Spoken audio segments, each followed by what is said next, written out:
Payer pour la personne et non le job, non le poste, non l'emploi. Autrement dit, payer à la méritocratie. Bonjour, c'est Belric. Je suis content de te retrouver pour ce nouvel épisode, ce nouveau contenu. Alors, pour tout avouer, c'est la première émission que je tourne cette semaine, donc je suis à froid là. Si tu n'es pas coutumier de cette émission, ce contenu, n'hésite pas à t'abonner parce qu'ici, on parle d'entrepreneuriat, d'indépendance financière, d'investissement locatif. On parle aussi d'état d'esprit parce que l'un des principaux freins aux entrepreneurs, aux investisseurs, c'est pas la technique, parce que la technique évolue. Tu vois, l'algorithme de Facebook a changé, donc tout le monde commence à changer de stratégie, se rouer dans les brancards, ainsi de suite. Et ensuite, il y a eu le scandale. Et ensuite, il y a... Bref, tous les ans, il faut se mettre à niveau en technique. Par exemple, les lois changent. Si tu investis dans l'immobilier, les lois changent, donc les règles du jeu changent, donc le jeu change. Donc du coup, pour rester au niveau, soit tu cours toujours après les techniques, soit tu te formes bien propre, bien comme il faut, et tu sais qu'en investissant dans ton mental, dans ton mindset, dans ton état d'esprit, tu auras toujours le mental, justement, pour te mettre à niveau, ou tu as toujours le bon mindset pour dire, tiens, j'en ai marre de me former, parce qu'au début, effectivement, je me formais, je faisais ma compta tout seul, je faisais ma fiscalité toute seule, je faisais mes déclarations tout seul. Maintenant, j'ai changé d'état d'esprit. C'est pas les quelques centaines d'euros que je vais perdre et encore que je vais investir. Par rapport à ça, j'obtiens beaucoup plus de temps et mon bien le plus précieux, c'est le temps. Donc, je préfère occuper autrement mon temps. C'est ça le mental de l'entrepreneur, c'est ça le mental de l'investisseur. Et c'est ça qu'on parle souvent ici. Donc, on va parler de technique, mais on parle surtout de mindset. Aujourd'hui, je vais te parler, donc abonne-toi, n'hésite pas aussi à télécharger, inscrire dans mes cursus, voilà. Donc aujourd'hui, on va parler de payer, de salaire de collaborateur. Moi, à mon sens, surtout si tu recrutes un commercial, il faut lui mettre un salaire de base, mais vraiment au plancher. Moi, si j'étais concessionnaire, je ferais que le minimum. Je veux pas qu'il y ait des grilles de salaire. Ça, c'est une erreur. Voilà. Si je devais recommencer tout, et je sais pas moi, il y a plein de postes où il y a des grilles de salaire. C'est-à-dire que je me souviens quand j'embauchais un informaticien, il y avait des grilles de salaire, tu sors de l'école, c'est tant. Tu sors de telle école, c'est 500 euros de plus. Voilà, tu es ingénieur, mais tu sors d'une grosse école importante. Ouais, on est prêt à mettre 2000 euros de plus. C'est-à-dire qu'on recrutait par profil, mais on recrutait aussi par selon ton diplôme. Donc, si tu avais, je sais pas moi, 3 ans d'expérience et tu avais ce poste-là, c'était tant. Donc du coup, je sais, pour les RH, c'est plus facile, parce que ça évite de discuter trop d'argent. Tu dis, bon, c'est la règle, c'est la base, c'est comme ça, donc soit tu prends, soit tu laisses, soit tu vas voir ailleurs. Mais franchement, c'est un coup à se tirer une balle dans le pied, parce que ça, tu vas gagner. Alors ça dépend, si tu dois recruter des tonnes de personnes, t'as pas le temps de négocier le salaire avec tout, mais à tout le monde, mais moi, il faut, ce que je te conseille, c'est de faire l'effort, de payer à la personne. Tu ne payes pas un salaire pour un poste. D'ailleurs que si tu me disais, ah oui, chez nous, je sais pas moi, les administrateurs réseau, c'est tant, donc toi, ce sera tant. Ça veut dire que tu nies la spécificité de la personne. Tu nies ses capacité. Tu ne payes que la compétence. Alors qu'on avait dit dans une émission précédente que, pour moi en tout cas, la compétence, la technique vient en 3e position. Moi, je regarde d'abord les valeurs. Est-ce que c'est quelqu'un qui est honnête, qui est loyal, qui va pas nous poignarder dans le dos, qui n'est pas du genre qui a confiance en elle. Donc, confiance en elle, c'est la capacité. Donc, en 2e position, je regarde la capacité. Est-ce que c'est quelqu'un qui est organisé, assez organisé? Est-ce que c'est quelqu'un qui est ponctuel? Ensuite, je regarde les compétences. Mais le fait de faire une grille de salaire, ça veut dire que tu nies ces deux capacités. Alors que pour moi, ce qui est le plus important, c'est les gens, les valeurs des gens et les capacités des gens. C'est comme ça fait la différence entre un A-player et un C-player. Un C-player, alors je reprends la nomenclature du top grading. Un A-player, c'est 20% de la plupart des services. C'est-à-dire que c'est des gens, ils dépassent leurs objectifs. Ils dépassent largement les objectifs. Ensuite, les B-players, c'est des gens qui font leur travail, ils remplissent leurs fonctions, mais bon, pas plus, pas moins, tu vois. Et les C-players, c'est les parasites. Les parasites, c'est-à-dire qu'ils mettent une mauvaise ambiance dans le service, dans l'entreprise. Ils pourrissent tout le monde. Et le problème avec ces C-players, c'est qu'ils font descendre tout le monde vers le bas. Ils te bouffent de l'énergie. Ils sont le faire-valoir des B-players qui s'estiment devoir avoir une augmentation bien supérieure parce que eux, au moins, ils font leur boulot. Alors que normalement, si tu fais juste ton boulot, bah, tu as une augmentation correcte, dans le meilleur des cas, et c'est tout. Et puis, ils démotivent les A-players qui ont marre de compenser leurs conneries et leur mauvaise foi. Et c'est vraiment, moi, je combats ça. Voilà, moi, je suis persuadé, c'est mon cheval de bataille. Un entrepreneur, son plus grand actif, c'est quand il a un super employé. Mais ça peut être aussi son plus gros passif, parce que si tu embauches quelqu'un qui te fout dans la merde et qui te met un boulet dans ton pied, ben, ça peut te dégoûter et faire abandonner.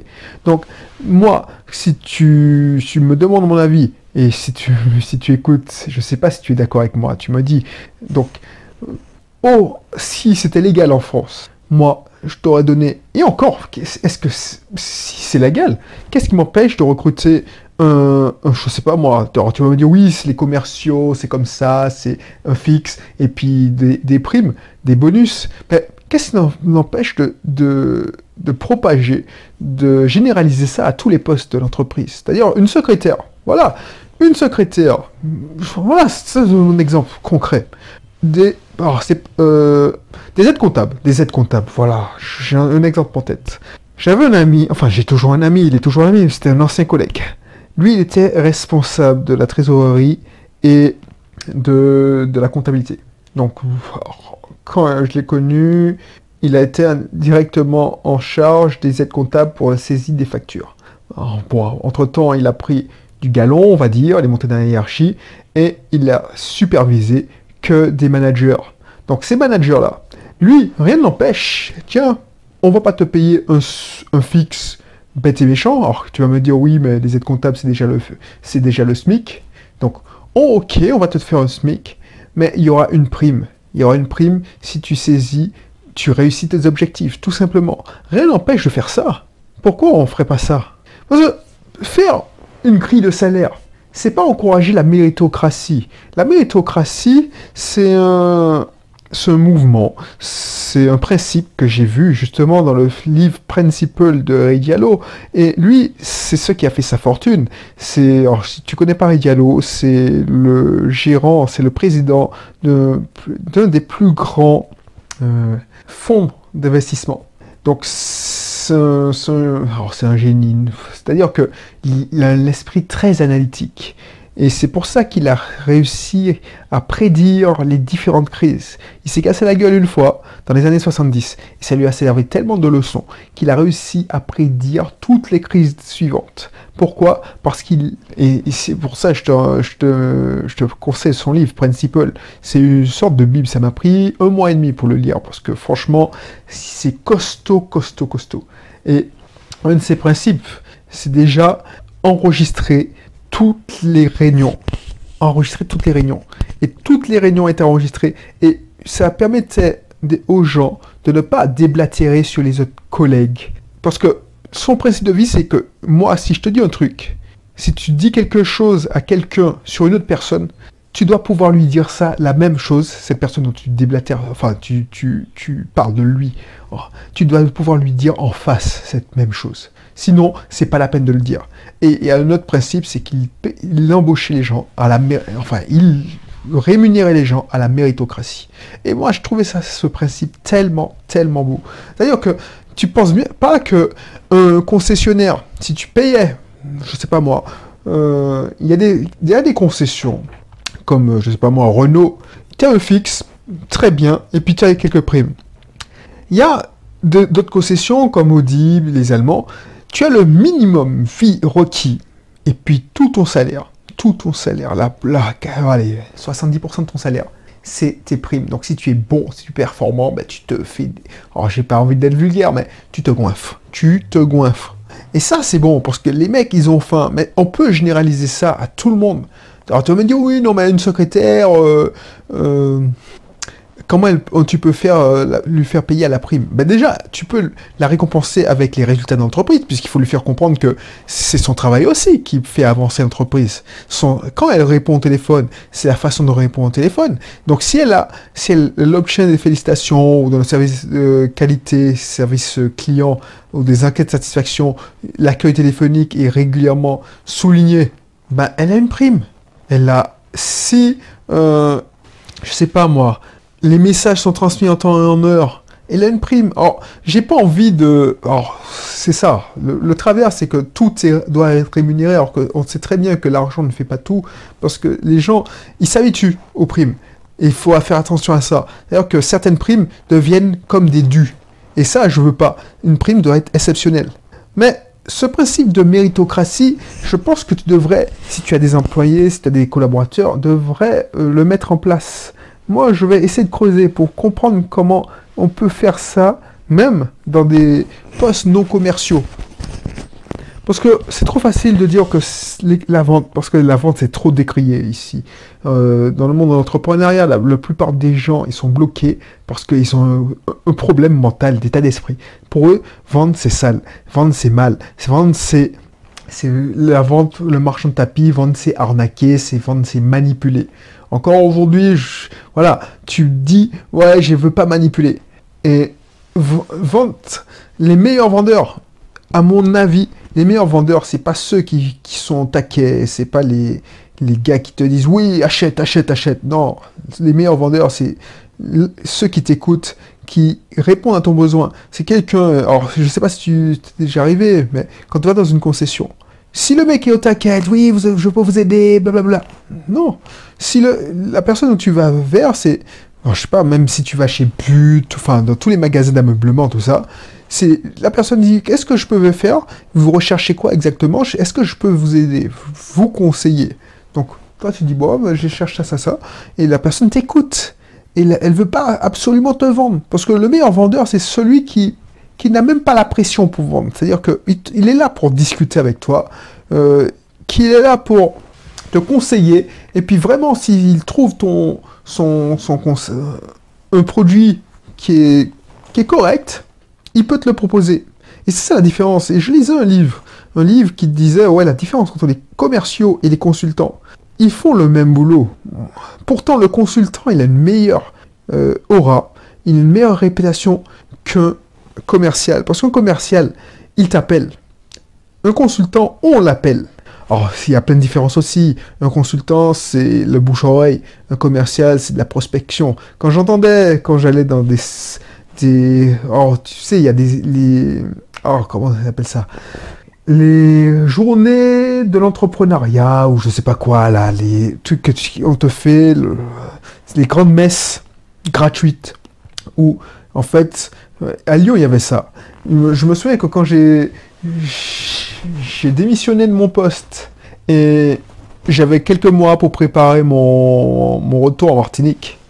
J'étais allé dans le salon de l'entrepreneur. Voilà, le salon de l'entrepreneur, c'était une grande messe sur 2 jours. Il y avait des amphis, il y avait des séances, des séminaires où on te présentait des solutions. Il y avait des stands aussi, des stands où on te donnait la mutuelle d'entrepreneur, les trucs pour faire ta comptabilité. Et il y avait justement des séminaires. Alors, je sais pas dire que c'est des séminaires. Pour moi, vraiment, c'était pas un séminaire. Un séminaire, c'est que tu apprends quelque chose. Tu payes pour apprendre. Là, c'est gratuit. Donc, ça veut dire que ils font semblant que ce soit un colloque ou un séminaire pour te refiler leur cam. Et ça me désole. Et il y a un gars, il a présenté son produit sous couvert de séminaire.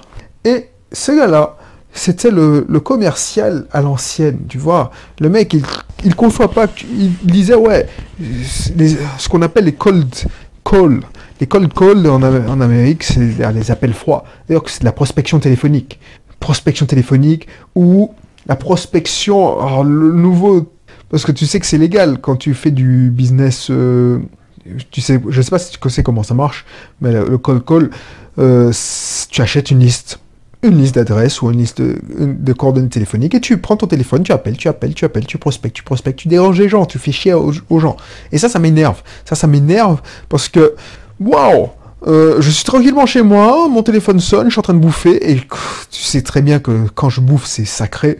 Il y a un téléphone qui sonne. Franchement, j'ai envie d'insulter la personne. Bah, c'est la même chose. Et tu vois, les meilleurs commerciaux, c'est ceux qui vont, que tu les appelles quand tu en as besoin. Alors tu vas me dire, oui, non, bah, si tu penses comme ça, bah, je vais jamais vendre mon produit.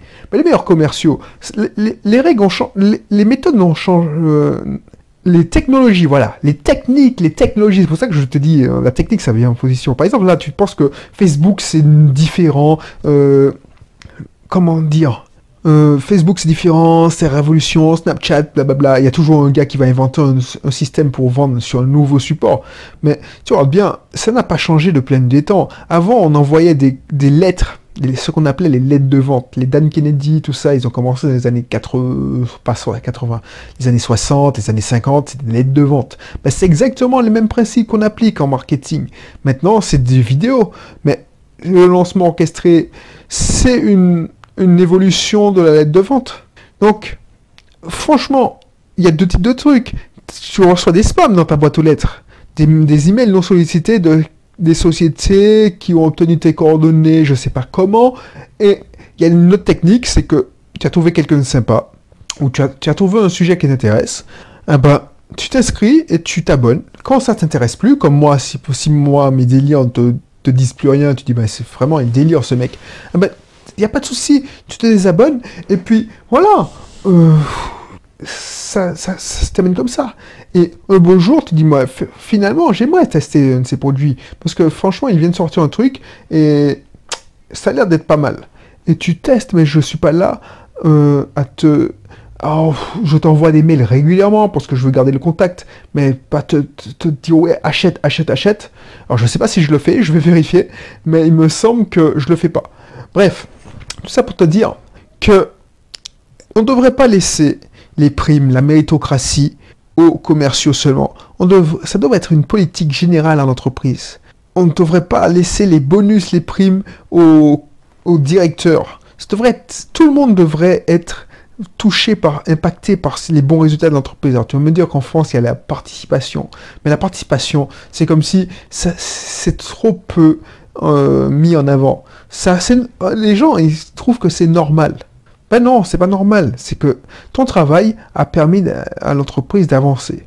Voilà, c'est pas ta performance tout seul qui a ramené le truc, mais c'est une performance collective. Voilà, donc c'est tout ce que je voulais te dire à ce sujet. N'hésite pas à t'inscrire dans mon cursus. Voilà.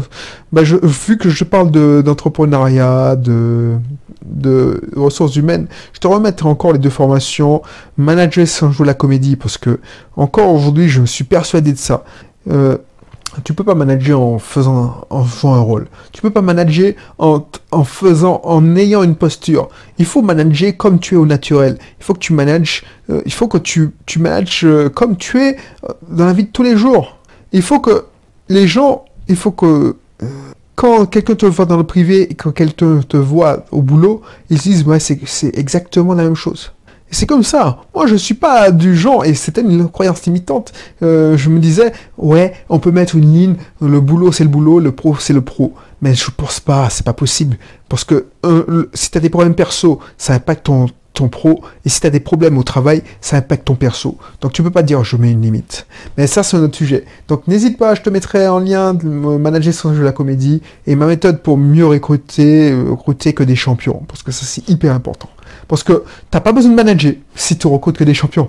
Alors tu n'as moins besoin de manager que si tu recrutes que des champions. Voilà, je te dis à bientôt, et puis on se retrouve pour une prochaine émission. Allez, bye bye.